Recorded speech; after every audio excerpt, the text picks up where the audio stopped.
If you want to add a fingerprint to your OPPO Reno 15 Pro, first we just have to go to Settings.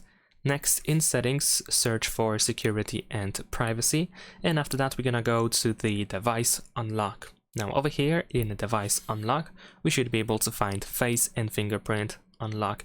In order to be able to add the fingerprint, you need to have a screen lock password created, so make sure that you do that if you don't have a password yet.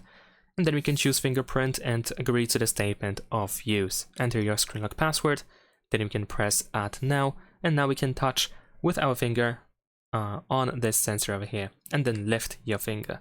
You can press and lift your finger several times, and keep doing this until this whole fingerprint icon is filled with the blue color.